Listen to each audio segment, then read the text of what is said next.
from the flight deck. This is the Plane Jockeys Podcast, where we dig into some of the stories and personalities you've seen on Airline Videos live. Our estimated time en route is, well, however long these guys want to chat. Now sit back and relax and enjoy the show. It's a lot more fun than reading the safety card.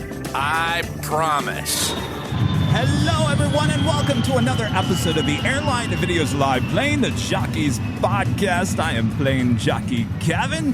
Oh, guess who's back with me once again? Plane Jockey Rudy. Hello, everybody. So good to be back. I am so happy to be here for the podcast once again. Welcome back, and we are once again broadcasting today from outside the In-N-Out Burger, outside of Los Angeles International Airport, with the planes flying right over our heads. That's what we like to see and hear. Here, of course. Well, that's not all. Joining us today is our friend Captain JC, 747 pilot with Atlas Air. Welcome. Welcome. Well, thanks for having me. Beautiful day here in Los Angeles. Captain, thank you so much. Now, maybe there's some people that have not seen you on our shows. Can you explain to us and those viewers who is Captain JC? Okay. Well, I'm a captain at Atlas Air on the 747. Yeah. Fly the 747-400, the Dash 8, and the LCF as well. Dreamlifter. Been with Atlas going on 21 years now. Wow. And captain over there for probably last 8 years. Wow. Yes. And of course, you started an emoji on our show. See ya, Captain. I heard. Well, let's start with that story. Yes. So we first met you on our Sunday show. Can you explain to us exactly what happened that day? Sure. I think I was in late May, and I was sitting on the aircraft. We were taking a delay going to Korea that day, Incheon, and I got a text message from one of our other captains, and this fella, other captain, we flew Learjets together back in the 80s and the 90s, and I guess he was a big fan of your channel. Nice. So he noticed you were painting the camera onto our airplane and mentioned that we should be pushing back anytime soon, but we were actually delayed an hour, and so I guess he sent him a message that we would open the crew door and give you a wave, let you know that we're pilots are watching your channel as well as aviation, which is amazing, by the way. It's always amazing when pilots are in the chat and they're saying, "We're watching you guys." We're like, Yes. "Oh, wow!" Yeah, and then so we opened the crew service door and gave a wave to you, and then obviously when we departed. 45 minutes later, whatever it was, I had to give you a shout out. Yeah, The which famous was, words. Yes. Can you do that for us again? 8494 heavy over departure. See you, Kevin. There you go. We were amazed. I was amazed. I was like, oh my gosh, did you guys hear that? That was a first. Well, everybody on the flight deck, there was 4 of us, they all started laughing. And then somebody said, "Oh, we're in trouble." Oh boy. But I think you started a trend on our Yes. channel because now we like to have other pilots do the same.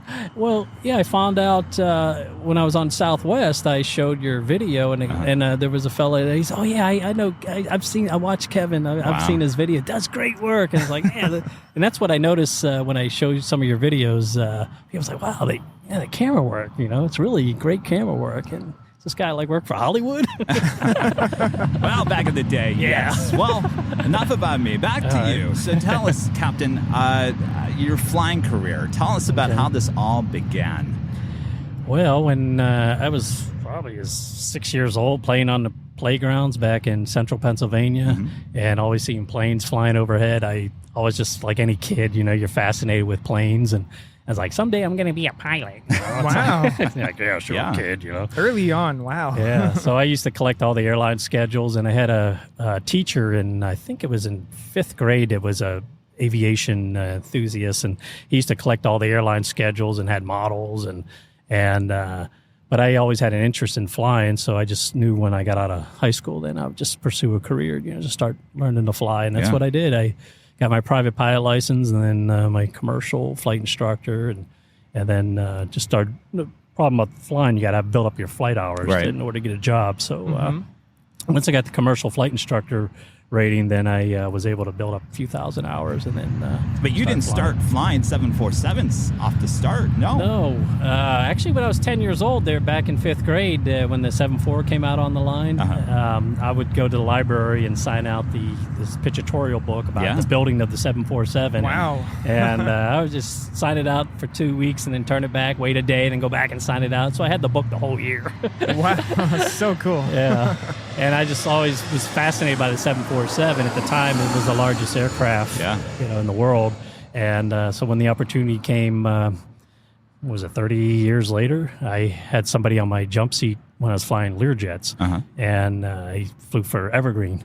And he said they were looking for 7.4 pilots, and they liked Learjet guys for some reason. Oh. So, so I went over to Evergreen, and my dream came true. It was almost... Wow.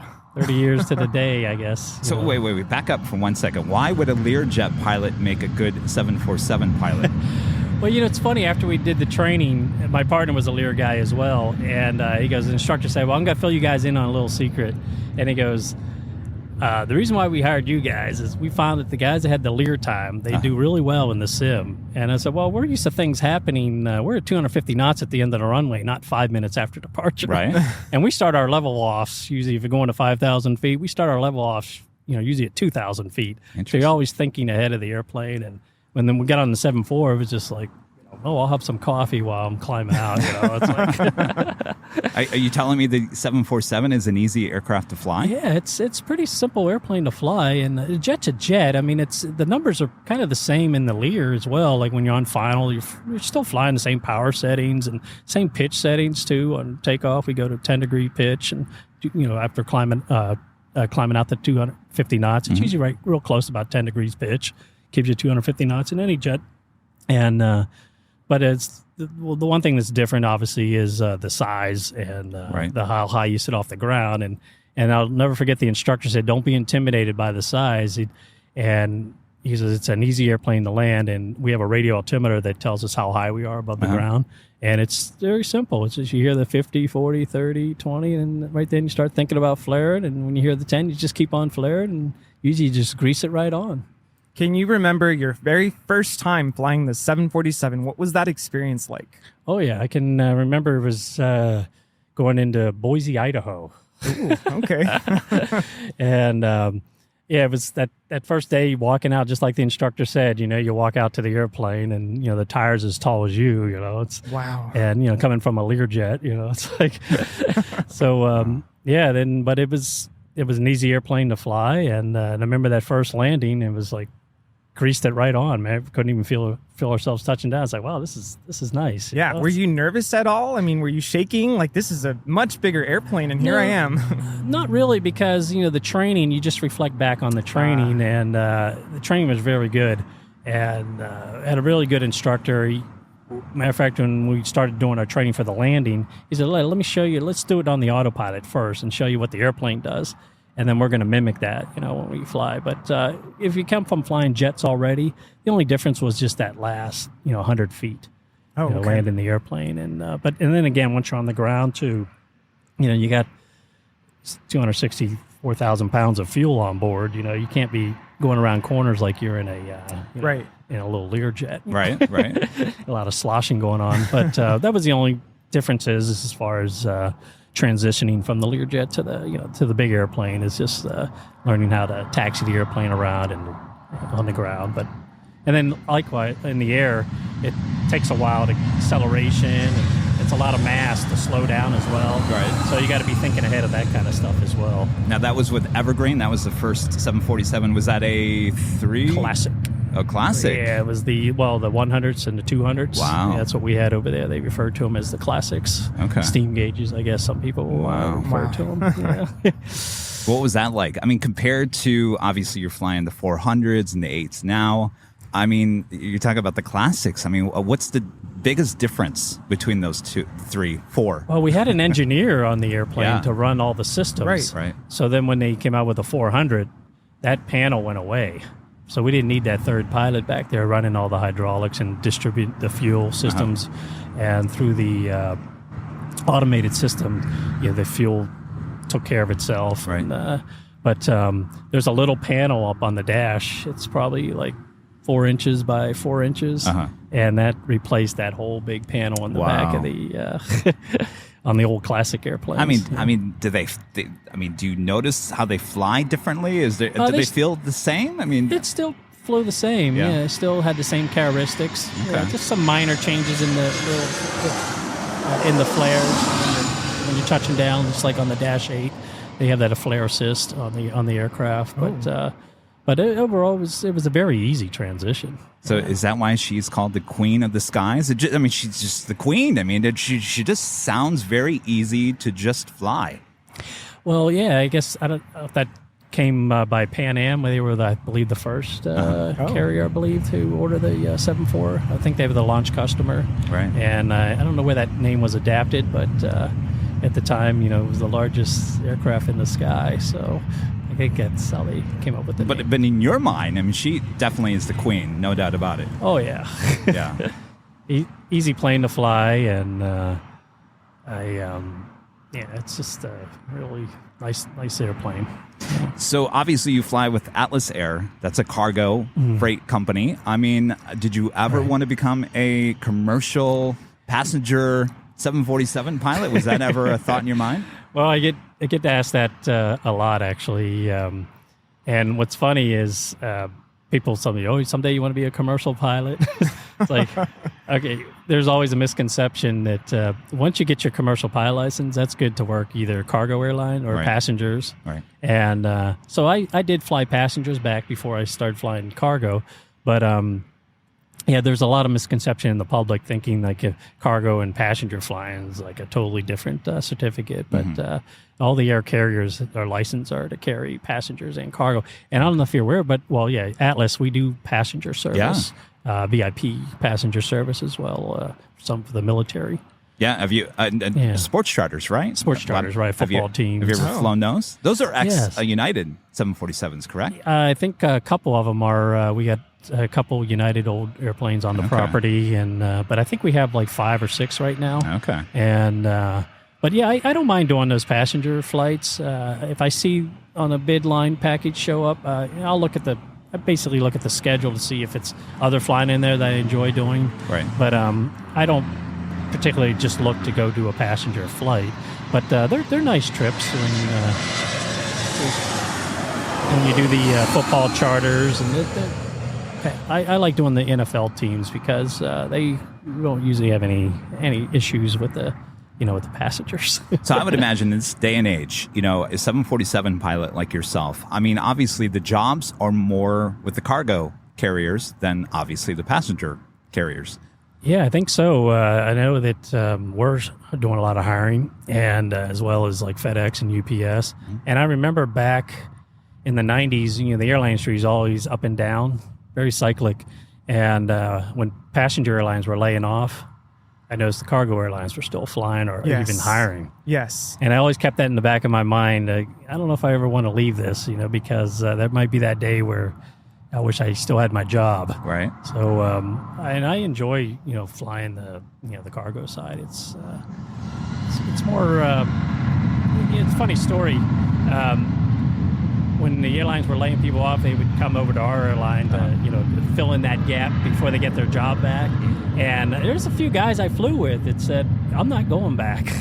There was one guy I think it was at US Air that got furloughed, and he said, man, this is great. I like this kind of flying. And places we go to, and just it's a relaxed atmosphere. Right. And our layovers sometimes are like 2-3 days sometimes, and like Hawaii, and where you don't get too much of that on the passenger side, United and Delta. Well, I was just curious to ask, for you as a pilot for Atlas Air, what is your schedule like? Is it pretty consistent? Does it fluctuate? Do you get to pick where you get to fly, what your flying looks, what days do you get to fly? What does that look like? Yeah, we when the bid package comes out, typically the lines are set up to where you're going to be out flying anywhere from 12 to maybe 17 days a month. Oh, okay. And of those 12, 17 days a month, you might have layovers at your base, or layovers elsewhere, obviously. But so even though you're out those 12 to 17 days, and it might be 17 days in a row as well, but sometimes they're split up. They'll do maybe 5 days here, then 2-week break, and then you go do a 12-day trip. And I'm actually starting a 12-day trip today. Oh, wow. But I have 114-hour layovers on the West Coast. Okay. So guess what JC's going to do? I'm just going to go home. There you go. So no place like home, right? Right. And that's my priority is to, what plane is that? Yeah. Okay. That was not a plane. 3 motorcycles heading on down Lincoln Boulevard. Yes. But yeah, what I try to do, the first thing when a bid package comes out, I look at LA layovers. We do have an A330 about to depart. Yes. Speaking of Hawaiian A330. I should be on that plane. I mean, do you have any certain places that you would like to end up? You were talking about Hawaii. You were just recently in South America. Santiago. And you're just everywhere. Yeah, I haven't been down to South America, though, for over 10 years. Oh, okay. Yeah, so it's been a while. That's usually Miami-based crews. They're always flying the South America trips. But I did notice they're starting to show up on the LA flying. Okay. But as far as places I like to lay over, it's Hawaii. Everybody likes Hawaii. Yes, of course. And especially those 3-day layovers in Hawaii. Those are nice because usually ends up you go down to Sydney, and then you have 3-4 days down in Sydney. Oh, okay. And we're on the beach in Sydney as well. And then back up through Bangkok or Shanghai, and then back around to Alaska, and then back to LAX. So the route you're talking about is the Atlas Air Qantas Freight 747 route, yes. right? Which we see a lot. Well, we see that a lot on our live shows. I'm always, people are kind of confused. They're like, because if you look at Flight Radar, it shows up as it has the Qantas logo. Flight, it's a 747. Everyone gets excited. They're like, oh my gosh, what's going on? Qantas 747. And then they look and they see Atlas Air, but right below the cockpit, there's a little, sticker that says operating for a Qantas Freight. Can you explain to us what that is? Yeah, we've had that contract. I think we've had that at least 20 years. And what's funny is when I was at Evergreen, we were flying that same contract. Oh, wow. And same flight numbers. 754 or 7554, 7552, I think. So, but I believe they all originated in New York or Chicago, 5 flights a week. Okay. I don't know how many Atlas is doing now, but they typically, I guess Qantas, they don't want to use their own airplanes. And it's been going on over 20-some years now. Not just because Evergreen had it when I was there. Then when I was at Polar, we had it. And that's all I did for 9 months, just on those Honolulus. And they call them South Packs. Okay. And then now here it is, Atlas has the contract now. So there's one from Chicago and one from Dallas, it seems like. So basically it comes Chicago, L.A., Honolulu, and then to Sydney. Is that pretty much the route? I think one of them stops in New Zealand, I believe. Okay. Auckland. Okay. I think so. And, And then they all end up in Australia. Then they from there, they got freight, or sometimes they're empty going up to Shanghai or Bangkok. Is there any challenges you guys face as cargo pilots on a 747 that maybe a passenger 747 wouldn't face? Is there plus minuses? What's the big difference? Well, there's a couple things. One particularly just to do with Atlas. We're an ACMI. In the ACMI business, which is aircraft, we provide air crew maintenance and insurance for the operator, for the customer. So we do a lot of trips to places that United and Delta, they don't go there. Right. I did one Armenia. It was a charter for a mining company, and went to Armenia, and then we stopped there.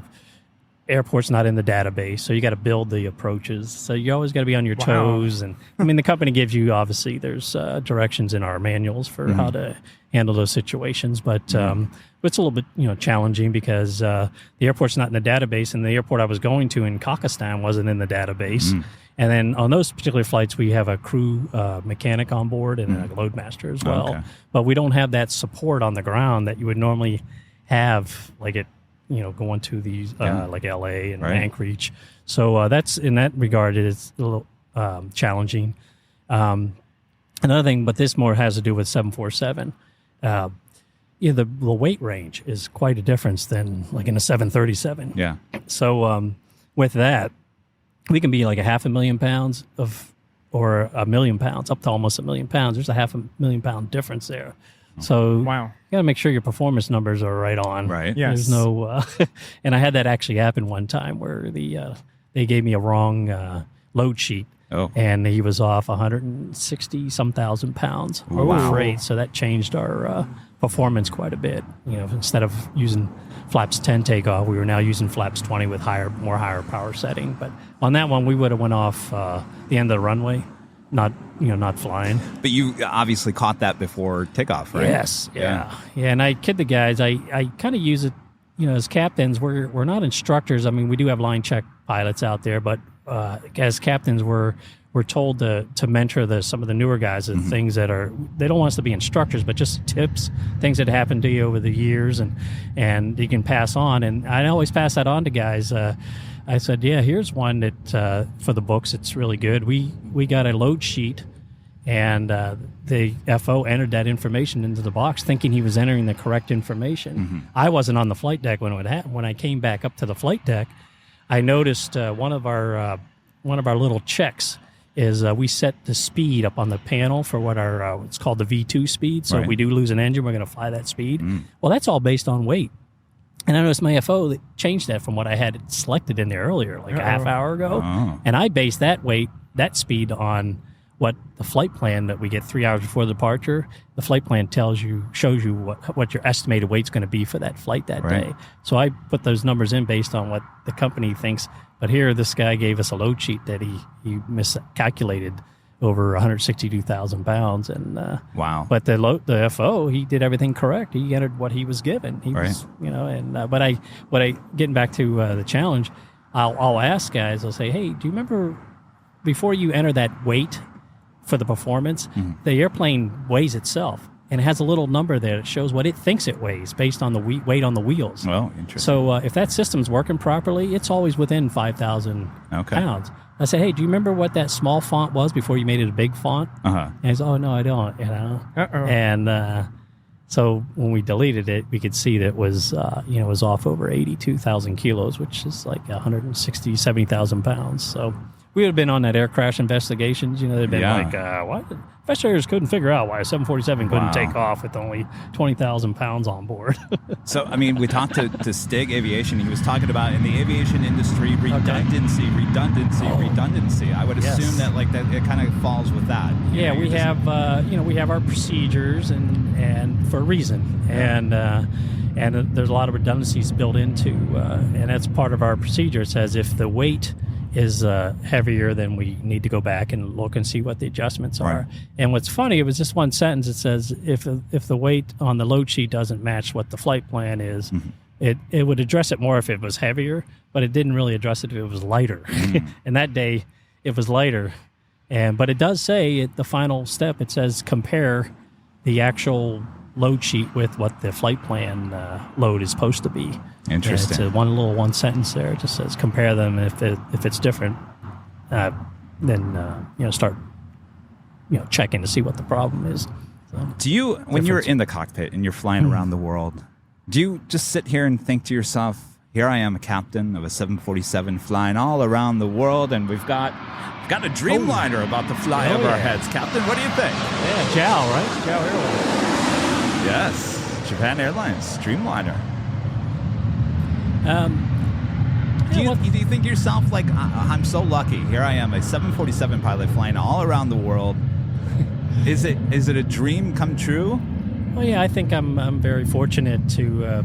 My dream did come true. Ever since I was a little kid, I was wanting to fly the 747, and once in a while, I think this isn't a bad gig. Yeah, it's not bad at all.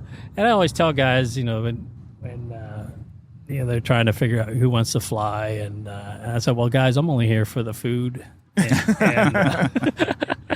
Well, I'm wondering, Captain JC, is there maybe a flight that is very memorable to you? Maybe a certain scenery or just something during the flight? It sits in your memory. Boy, there's so many of them. Seen so many sunsets. Oh, wow. And, flying over, going around the world, just seeing different scenery and mountains going into Afghanistan. Wow, yes. But usually when you get on the ground too, that part as well, just being able to see somewhere new. I've been pretty much everywhere that Atlas flies to now, so it's... Does it all start just looking the same? Well, people ask me, like, do you get tired of going to the same places? And, well, no, I still have, I look forward to going to my favorite restaurant there in Tokyo or, Hong Kong and, and see my old friends there, work in those places, that own the restaurants and making small talk with them. And, I still enjoy it.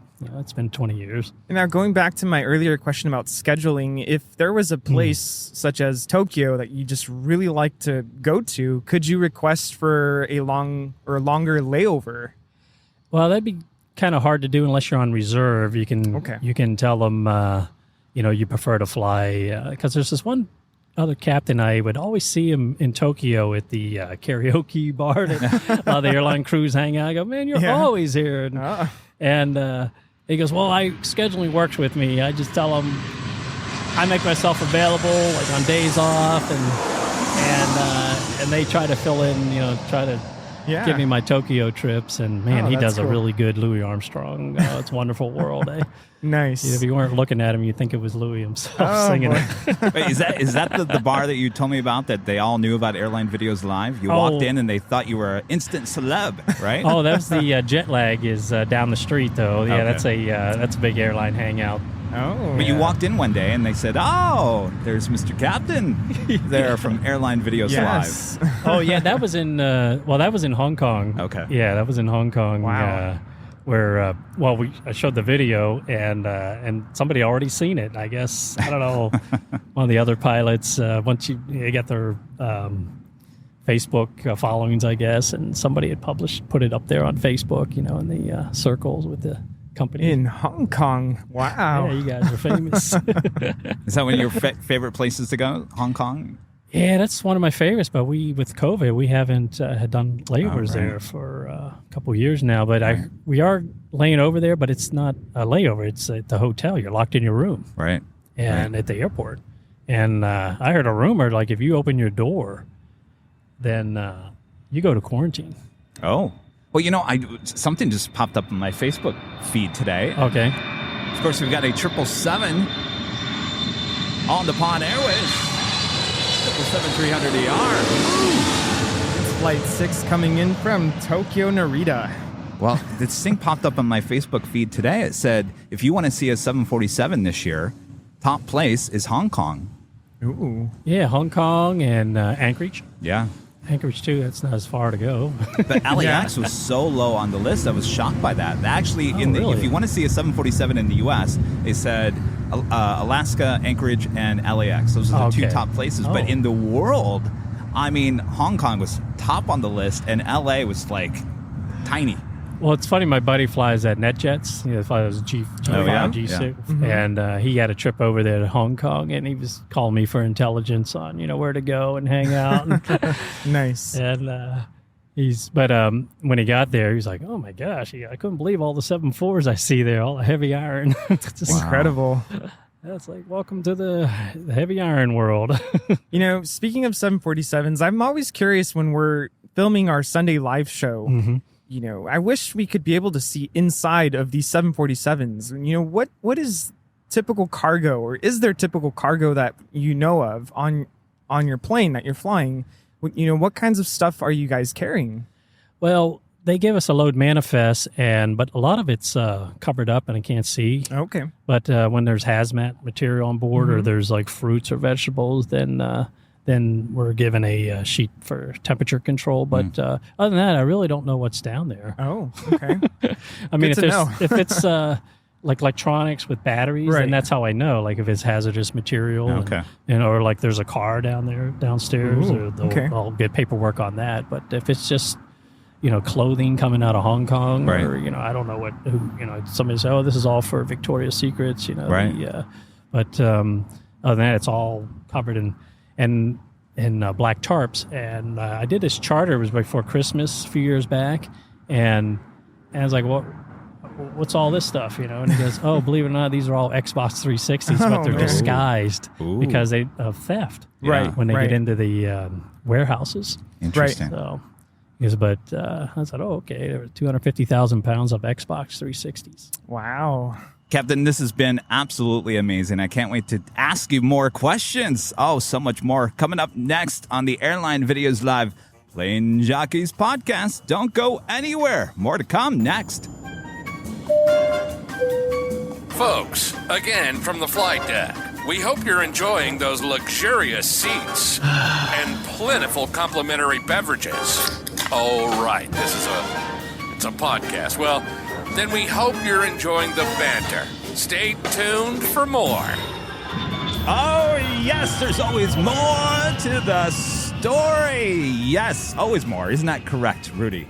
That is correct. Thank you so much for staying tuned. So, Captain, I have to ask you, there's always aspiring pilots listening to the podcast. Maybe they want to be a 747 pilot when they grow up or just a few years out. I mean, obviously we know what's going on with the 747. There's not much years left. Right. I think Atlas has the last 3 coming off the assembly line. I saw. I think the last tail number will be November 863. So if you see that one flying around, that's the last one. I mean, what's the future like for a 747 pilot in the U.S.? I think there's still going to be a need for them. Yeah. Although a lot of carriers, a cargo carrier, going towards the 777. Right. I think Atlas as well. But I think there's still going to be a need for this 74. Just like, the Classic was around more than, 20 plus years. Right. People are still flying them. So this last one that comes off assembly line this year, or maybe early next year, it'll still be here, I would think. I was going to say, because we caught one of the newer ones. I think it was only 4 months old. Okay. With you guys taking off from the south side. So that's going to fly at least for another 30, 35 years. Oh, so. Yes. And then I would think once Atlas, if they're done using these aircraft, they usually go to carriers maybe down South America that wants to get a good deal on an airplane. But for you were asking about. I mean, if you're want to become a pilot, a 747 pilot, just like you were back when you were a kid. I mean, there's still hope for you, right? There's 2 ways to go. Obviously, there's civilian side and then the military. Right. But once you get necessary hours, the commercial or ATP airline transport certificate, then the idea is you want to try to get on with a carrier that's operating those 74s, and like with me, that's all I was focused on, just carriers that operated the 747. But I think once you get enough jet time, then like with me, the company, when they hired me, they liked the idea that I had over 2,500 hours of PIC jet time. Right. So with the idea that, once I got on as an FO on the 747, then I'd upgrade to captain within a couple years.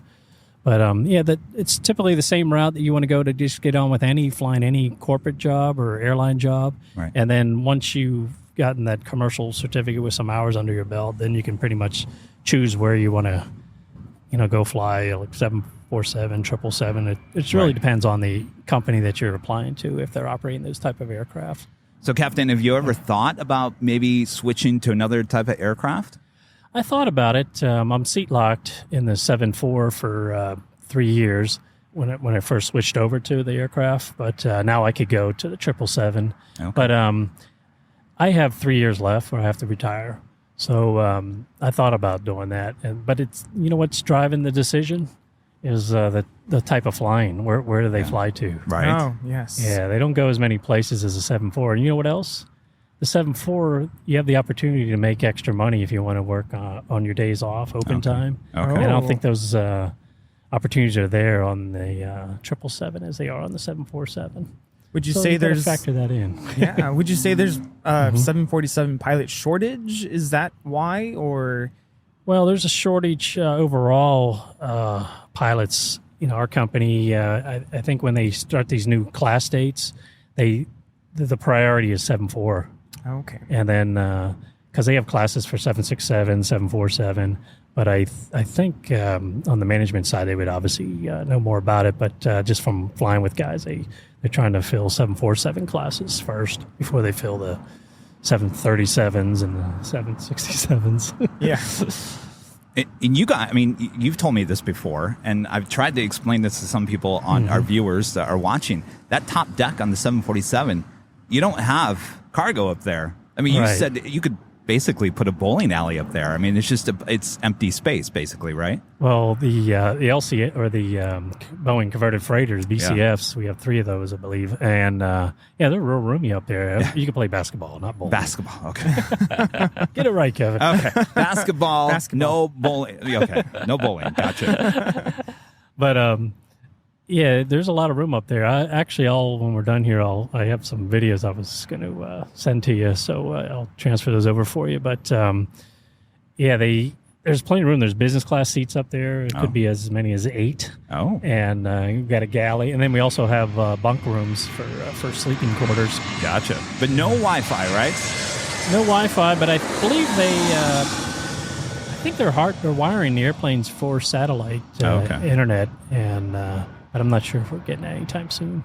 Speaking of, you said there's bunks up there. Can you talk a little bit about crew rest, especially with long-haul flights? What does that look like? Sure. Typically, any flight that's over 8 hours, we'll add a 3rd crew member, so there'll be 3 of us total, because the 747 only requires 2 pilots now, not like the old days. And after any flight over 12 hours, then we have 4 crew members, so we add additional, we have 2. Typically, they try to do 2 captains, 2 FOs, but normally it's just 1 captain and 3 FOs.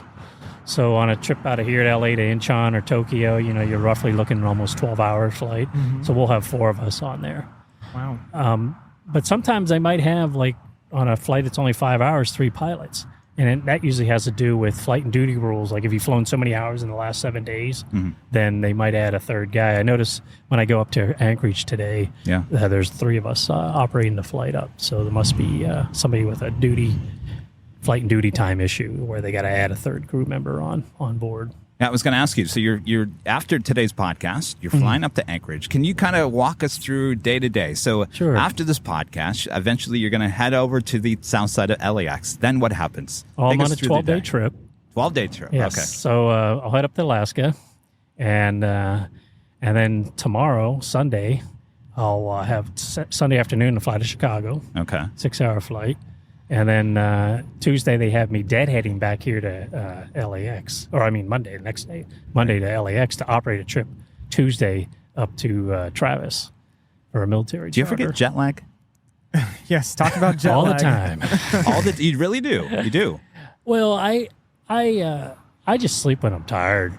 Yeah. And same thing, I eat when I'm hungry. Right. And some guys I got to try to stay up because, I'm... Yep. And I find myself doing that a little bit sometimes. Like when I came back from Santiago the other night, I was like, no, I'll take the last break because I'm on California time. And as soon as I get in, I'm going to get on a flight, back home. Right. So I kind of wanted to still be on that my body clock on the West Coast time zone. But after all these years, you still get jet lag? I adapt really well. When I get back off these trips, I'm good to go. Like that next day, Wow. I don't lay around my living room all afternoon, trying to. You're very fortunate. Yeah. Now, earlier you used the word deadhead. Can you explain what that means for maybe some of our listeners who might not know what deadhead means? Right. Yeah. I'm not operating the trip back to LAX, so I'm a passenger, but I'm on duty as a crew member for Atlas, and they're just repositioning me to LA to operate another trip. So they deadhead us on commercial flights or sometimes on Atlas flights. So you're a passenger on this flight coming back to LAX. Are you wearing your uniform? Usually not. I'm just in my civilian clothes. Because it's interesting. Sometimes I'll see pilots in the cabin, and passengers are like, aren't you supposed to be flying the plane? Yeah, that's funny. I finished a trip, and I was actually sitting in the cockpit, and it was on a United flight, which has the same uniforms as us. Oh. And captain wanted to come out and use the restroom, but because I was blocking the door, I had to go out first. And the FO was already out. He used the restroom first, and so I go out, and then one of the passengers in first class sees 2 pilots standing in the galley, like, who's flying the airplane? Who is flying? She was relieved when she's realized there was 3 of us up there, not just 2.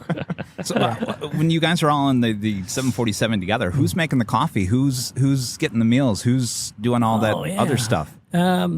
Well, I have a shirt that says no. I was going to say, when your dad had in, are you the one making the coffee?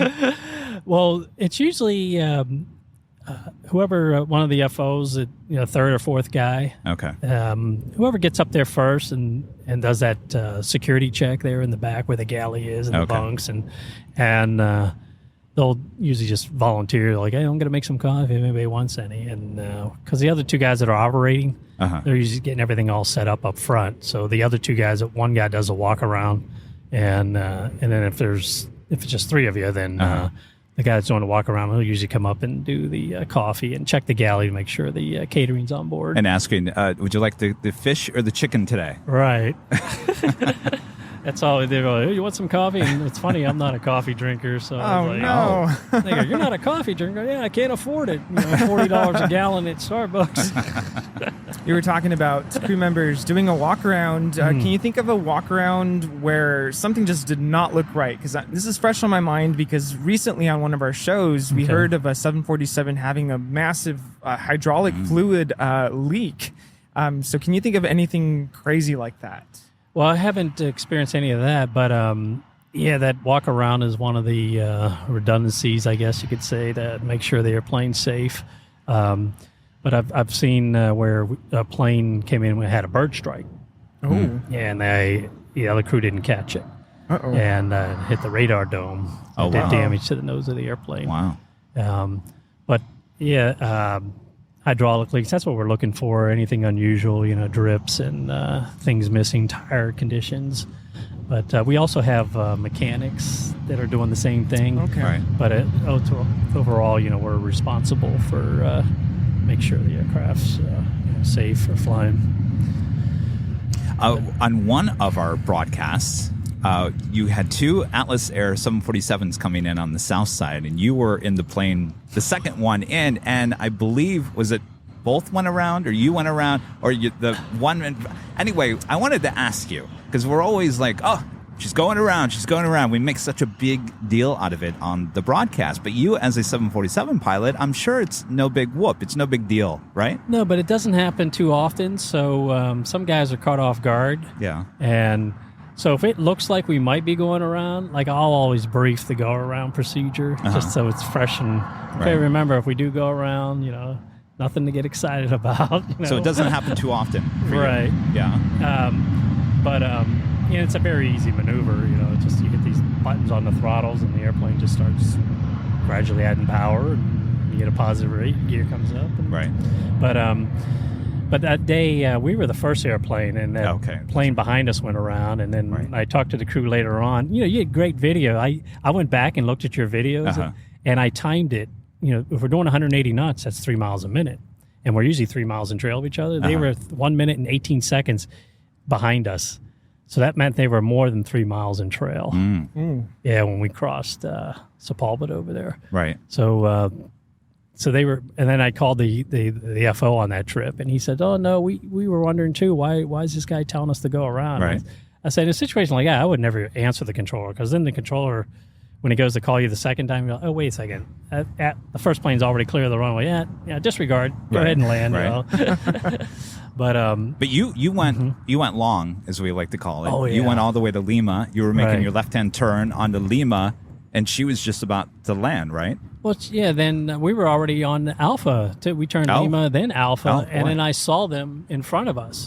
And I had enough time to get my camera out, and I started videoing them. And that's why I was like, why are they making us go around those guys go around. But it was funny, that crew was in a hurry to get there to LA that day, because they were scheduled out like 20, 30 minutes ahead of us. Right. But up in Anchorage, the company wanted us out first to free up a parking spot of a Dash 8 that was blocking a taxiway for quite a while. Interesting. Well, speaking of going long, the air traffic controller says turn on Alpha 8s. Is there any way you can say, no, we would like to go to Lima? Right. Well, the FARs tell you to exit the first available taxiway. Oh. So it's all based on, speed and how, which is all based on how heavy you are. Right. Our company, we have standard operating procedure where they prefer you to operate at idle thrust and minimum brake wear. So the company actually would prefer you to turn at Lima if the runway's available. Oh. It's not. Yeah. So, but it's all has to do with the aircraft operating it safely and efficiently. Okay. But prior to touchdown, it's not like you can check in with ATC and say, we would like Lima or request it. Well, sometimes if they do, I've had that happen where they say, can you make certain turnoff? Well, I know our performance tells me how much runway we're going to use up. Okay. But you can reselect the brake setting. But again, see, that's more brake wear and tear. You're heating them up. So, but I know exactly how much runway we're going to use up based on the performance. So, but some guys, they want to make an earlier turn so they'll get more reverse thrust or more heavy braking. And Right. But our SR procedure is just ideally to use idle thrust and minimum brakes. All right. You all hearing that? All you other 747 pilots with Atlas, you go to Lima. Go to Lima. Please. Especially on Sundays. Yes. It's nice, too. When you go long, then you guys give a donation, Make-A-Wish. Exactly. Yes, we do. Yes. It's nice. Yeah. Go long. Go And long. we get a great view of the airplane right in Yes. front of our cameras. That's the best part. So, Captain, do you even care about plane spotting? Do you look at the 747 and go, I got to get a photo of that. I got to get a video. I mean, you're more about a pilot. You're not a plane spotter. There's some pilots that I've met are truly plane spotters. Are you a plane spotter? Or are you just kind of, I'm just a pilot? I like, going out to the airport and watching the planes, like with my daughter. Okay. And because when I was a kid, I always loved going out and watch, and I still get a kick out of going out and watching the planes. And, Gotcha. But I'll watch your stream, and man, you do so great video. Oh, I got a snapshot of that. I got some there in Phoenix the other night with the thunderstorms. But, yes. But yeah, it's like, wow, that's a really good shot. I think that'll look good on my screensaver. Oh, yes. But I still enjoy going out and watch at the airport and just for something to do during the day. And I mean, besides the 747 that you fly, is there any other aircraft that you just look at it and go, oh yeah, I like that? I've always liked the DC-10. Okay. Yeah, just that third engine up there on the tail and that nose sticking way out there. Yeah. It's like kind of like the old vintage airline days. Yes. Reminds me. Earlier, I asked you if there are certain places you like to go, but now I'm curious to know, I would imagine that there are certain airports with approaches that you just really like to fly versus maybe airports where the approach might be difficult, or could you comment on those two different, what's your favorite airport to fly into and what's your least favorite airport to fly into? Sure. Yeah, there's in South America, which I hadn't been down there until last week, but Quito, Ecuador. I don't know if you're familiar with that. They filmed that movie Proof of Life there, with Pro. And that's pretty flying in there. I like flying in there because it's challenging because of the step downs and the turnarounds, and the airport's in the valley. They built a new airport there, but when I was going in there, it was the old airport. Oh, okay. So it was challenging getting in and challenging getting out. You want to make sure you're reading your charts right. Yes. Oh, boy. Because you go in there at nighttime. I mean, I think, if I remember correctly, you're like 6 miles from the airport, and you're like less than 1,000 feet above a mountain. Oh, my goodness. Out there on final. Wow. But it's really pretty flying in there with the mountain, especially in the early morning when you got the fog rolling in between the valleys. I'm trying to think of an airport which I don't prefer to, that's maybe a little challenging, but in the old days, going into JFK, we sometimes do the Canarsie arrival where you're in a constant bank turn. I kind of enjoyed that. Oh. But that was, guys, when they knew they were going there and they're using your runway 13 left's in use, because we practice it in the sim now at Atlas. Okay. But especially if there's a crosswind, it makes it even more challenging. Oh, boy. Crosswind from the right, but it's a constant turn and you're following a highway right to the runway. Oh, wow. And, I don't know if some of your plane spotters are probably familiar with that I'm one. sure I haven't heard of that, but I'm going to look into that. You're landing just south. There's 2 long runways that run northwest, southeast, and it's the north-southeast runway, 13 left. Okay. And but it's only when the winds are strong enough to where they need to use that runway. Well, you just mentioned Crosswind Landing. Have you ever had to use they call it the crab step maneuver, right? Oh, sure. Yeah. When I came back for training here in July, that's one of the training events we did is a Crosswind Landing. And the instructor, he started off with 10 knots, 20 knots. 30 boy. knots is about the limitation Yeah. for the airplane. And well, it's just demonstrated. It's not really a limitation. But let's try 40 knots. Oh, here we go. Oh, SAS Scandinavian A350 coming in from Copenhagen. What do you think of that A350? Oh, I flew. That's a nice airplane. Yeah? Yeah. I flew. Where did I go on that airplane? Delta's operating those. Yes, Yeah, yes. I think I was on Delta. Yeah. Yeah, nice airplane. Yeah. I think that's replaced competing with the, is it the 777 or? That is for the long. Yes, Yeah. and I was going to ask you, the A350, they're going to make that into a cargo version. And you know what my buddy at Delta told me? That airplane is the only one right now that's set up where they can fly that from the ground. Really? Oh. Wow. There's some kind of software or something where they can get into the airplane and Oh, boy. and make changes in there that if the pilots don't do it. Is that something that would Well, no, scare you as a pilot, well, that it could be overridden? There's this big pilot shortage, right? So how do you address that problem? Well, you hire, more pilots, go to school, or you just increase the automation through maybe artificial intelligence and, Right. increase the technology. Yes. It's either one or two, increase the pilots or increase the technology so you don't need as many pilots. I mean, would something like that be more for security? Let's say something goes bad and maybe the captain and the co-pilot, all of a sudden, get sick on the plane, Well, I think that's what he was saying. They, Yeah. like if they weren't answering, right.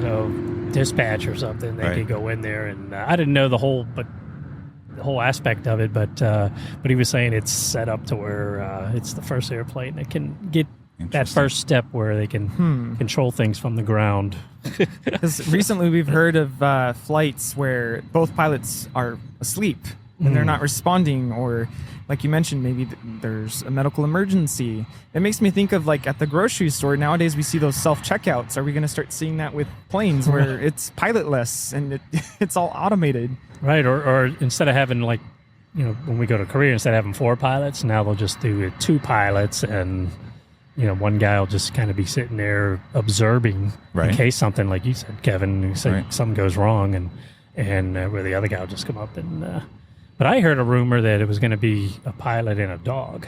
A dog. Yeah, Pilot and a dog. yeah, and the dog's there to make sure the pilot doesn't touch anything, and the pilot's there to feed the dog. Oh, my gosh. Inside joke. I thought you were telling us the truth. I'm like, Yeah, could have me fooled there. wow. I mean, what is the future of aviation and certainly with the cargo business? It seems to be booming. Oh, yeah, it's you read these magazines and it seems like there's so much growth, especially in the cargo industry now Yeah. with Amazon and all these players. Alibaba, I think Atlas is doing these South America flights for Alibaba. Oh, wow. I think that's the one that comes through LA, and Oh, wow. I don't know if it's the Guadalajara but it's an Interesting. Alibaba contract Wow. coming out of China. Yeah. Wow. I Wow. mean, I would assume, back to the question, if you want to be a pilot, certainly a cargo pilot, seems like the future is bright. Yeah, I think so. It's always been when my buddies were being laid off. I still always had a job, and the money, cargo pilots. I mean, I think FedEx, UPS. I think they're the highest paid pilots. I think. Wow. And, we've had quite a few that left there, the younger guys. But I just flew with a guy. He turned down a class at FedEx because he says, "Hey, the money's not much different now with our new contract." And but the other aspect is not just the money but the lifestyle, and he lives here in LA and he says he's going to be home more often with Atlas. Right. And if he was to go to another airline, it'd be hard for him to get layovers back at base.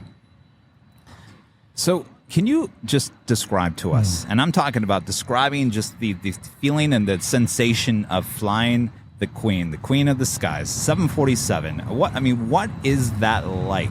Sounds like it's a piece of cake from what you Well, said earlier. Yeah, it is. It's it's a very easy airplane to fly, but all that mass, it does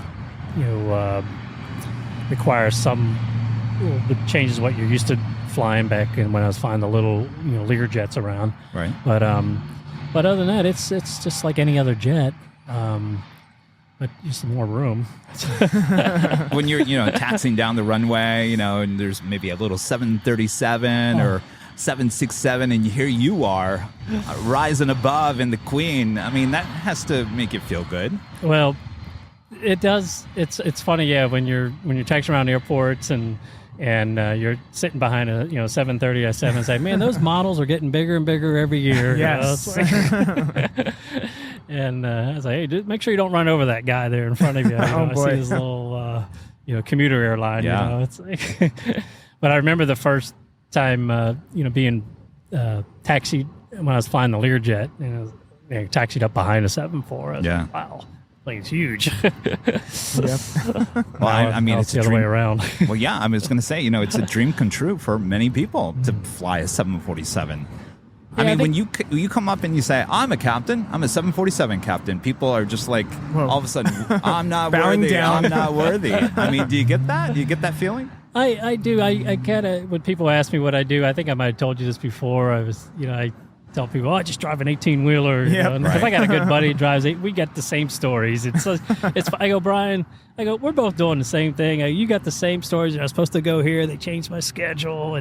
And I just go a little bit faster, but we have the same rules basically and the same lifestyle, different place. It's, he said, yeah, but, you get the end of your trip, you get a nice hotel. I'm in the back of my truck, It's like, But I'm sure some of our viewers are probably thinking, because, they've flown as well. I know there's a lot of fear of turbulence and maybe just the pressure of being, literally the pressure from the cabin. I mean, is there any part of it that worries you, makes you nervous? I mean, how do you deal with turbulence? I guess that's a question I could ask. Yeah, I think it's more, the passengers, they're, when you start getting into bumps but the turbulence part of it's not really concerned to me unless I'm eating my dinner and drinking my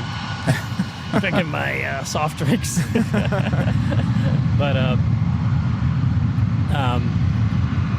mean, I guess what Rudy's trying to ask is, maybe there's a nervous flyer that may be listening to this, and you as a captain of a 747, maybe you can make them feel a little bit more comfortable about flying. Well, we have those three classifications of turbulence, light, moderate, and then, heavy, severe turbulence. Right. But the aircraft, as far as safety goes, it can tolerate a lot of wing bending. Right. So when they certify these aircrafts, they'll put them on a vise, I guess, and they'll bend those wings up and see how far they can go until they break off. Yeah, it's amazing. What about lightning? Have you ever encountered lightning strikes on the fuselage of the airplane? Yeah, I've had 2 of them for sure, but those were both in the Learjet. Oh. And what's funny is they were both when the airplanes came out of the paint shop. Oh no! Well, are you guys familiar with St. Elmo's fire? That was going to be another question. Oh, okay. Yeah, we get that static. It builds up on the aircraft, but it's on the windshield, and you'll have this green lightning going. Oh, weird! Across your windshield, and in both instances where I was struck by lightning, St. Elmo's fire was on the windshield, and the one we weren't sure if we were hit. But when we got on the ground, we saw where it entered at the nose and then went out the tail, the burn marks on the tail. But we have these static dischargers to help dissipate that. But the other one it sounded like I could, right out in front of the airplane, like a, firecracker going off. And that must have been terrifying. Wow. I mean, what was that like as we have a heavy about to land here? It's like the Japan Airlines 777-300ER coming in from Tokyo. I mean, I would imagine that phenomenon of St. Elmo's fire happening right in front of you. I mean, was that terrifying? Was it? Well, there were thunderstorms in the area. We were kind of climbing out between them, and then the other one we were descending into Denver, and it was snowing, but it was also mixed with rain as well. So it was kind of a mixture of both. Wow. And in both instances, we're always around precipitation. Oh wow. Okay. But as far as damaging the airplane, electronics, everything was still fine. We had one at Atlas that got hit by lightning on the ground in Miami, and it did mess up some of the avionics, electronics on the aircraft. The plane was down for a while. And of course, in that situation, obviously, they would not let that plane fly until everything gets fixed. Right, yeah, they had to do some replace some equipment, but then I guess they were still having problems electrically. So it took a while to troubleshoot. But that's part of the when they do these walk-arounds, they're always...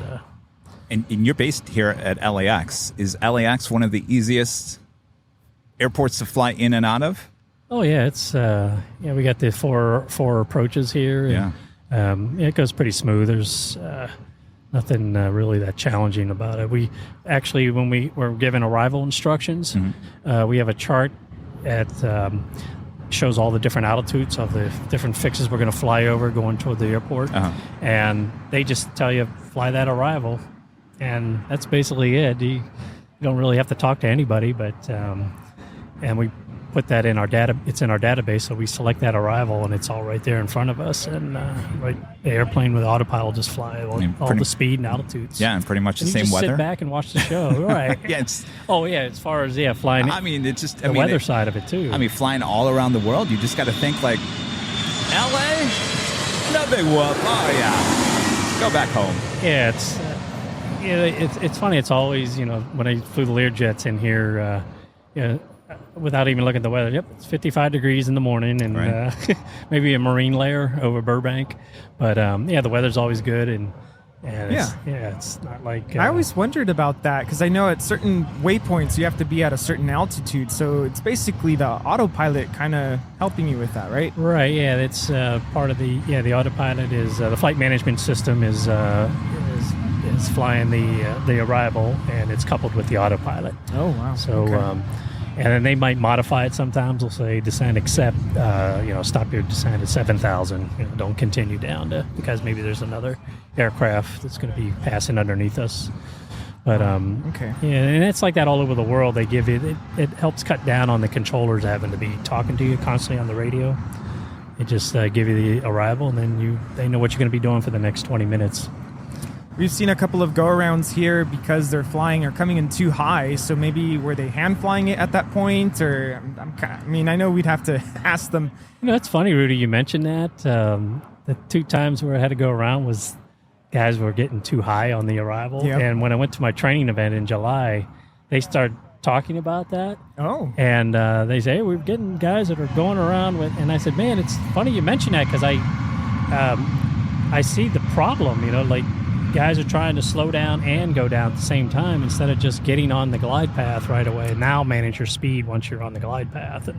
And I had one where we were almost on the glide slope here into LAX and decided to start slowing the airplane down. Well, in doing so, the airplane starts leveling off to slow down. Well, he's getting further and further from the glide slope. So when he finally gets his target speed, now he's really high on the glide path and he couldn't get down in time to catch the glide slope. And I was like, man, you were just hair away from capturing that glide slope. Just get on the glide slope because I know in this airplane, and some guys are shocked when I say you can be doing 240 knots 10 miles out and still be configured at 1,000 feet, which is what our company wants us to be. So don't worry about use the speed to get down. Once you're locked in and got that glide slope, that box checked, all you got to do is manage your speed with the flaps and the gear and speed brakes. Which brings me to another question. I mean, I was going to ask you, so you're retiring in 3 years. Yes. As the pilot. Yes, they let us go to 67. Yes. I mean, do you teach the up and comers? Are you gonna stay around and maybe do something involved in teaching these younger pilots? Well, it was funny this last training event I had. The instructor said, "Hey, why don't you become a check airman?" It's like, yes, because we were kicking ideas off each other of some things that happen in the real world but I might put in for line check pilot just to be out on the line. But I'm kind of doing that already, helping out the new guys, just giving them tips. And I don't tell people how to fly the airplane. Everybody has their own little techniques, but we still have our procedures. But I'll just say, this is what works for me, and I want to try this if I see something that. But I'm one of those guys. I just let guys do whatever they want. Yeah, I have a high tolerance, as long as it's not jeopardizing safety. I have no problem with if some guy wants to configure a lot earlier than later. And now, I'm curious. When you do retire, what are your plans? Are you going to see more of the world? Yes. I'm going to become a YouTuber plane spotter. All right. Up on the H Hotel. No, Oh, yes. that's your territory. He's coming for me. No, I think he wants to join your team. Oh, yes. It's funny. I'm not sure what I might get back into flight instructing, but I have a side business right now, so I might be focused more on that. Yeah, so I'm not sure what I'm going to do. So, but I'm going to do something probably related to flying. Yeah, maybe. I would say it's got to be hard to walk away from the Queen.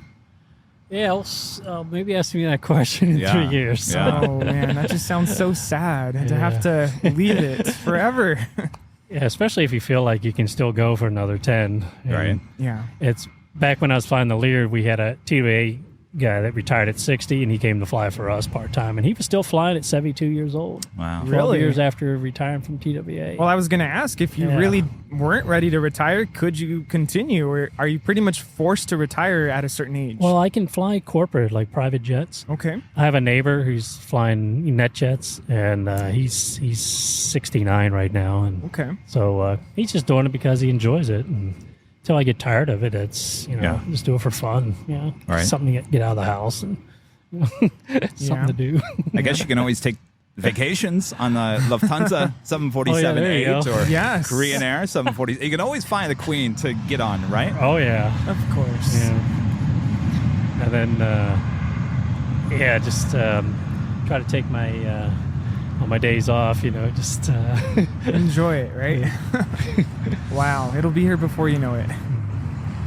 3 years ago, and but I think I might just maybe flight instructor, try to get a gig flying maybe a private jet, some rich family or something. Well, until then, we can see Captain JC once in a while on our live broadcast. October I'll be in and out of LA on Sundays. Nice. Ooh, nice. Yes. So I'll definitely stop by. And Well, say that was going to hello. lead me to my last question. Okay. If we're live on the south side at the hill, Okay. and you're flying out, can we expect a see ya Kevin? Ooh. You'll expect to see you, Kevin. Ooh, Oh, nice. stuff to Very look nice. forward to. That's going to be my trademark now. Yes. Bring it. Well, this has been a lot of fun. Oh my gosh. Yes. Talking to a I true enjoyed it. legend here, Well, Captain JC. This was very special. Thank you so much for joining us today. Well, I enjoyed spending time here with you guys. And, Yes. We'll do it again. I'll come back and we'll talk some more. Yeah, I would Please. absolutely love that. I can only Please. imagine there's so many other stories we haven't even touched on today. Wow, this has been a lot of fun. Rudy, thanks for joining me once again. Yes, thanks for having me. We'll see you guys next time on the Plane Jockeys Podcast. Bye-bye. Goodbye. Well, folks, we finally made it. That's good, because the first officer and I have talked so much, I feel like I know him better than my brother. Bye-bye. You've been listening to the Plane Jockeys Podcast, a companion to Airline Videos Live. Goodbye. Find us on YouTube, Twitter, Instagram, and TikTok at Airline Videos, or visit airlinevideos.com. On behalf of the entire crew, thanks for joining us, and we hope to see you again on the next Plane Jockeys Podcast. Bye-bye.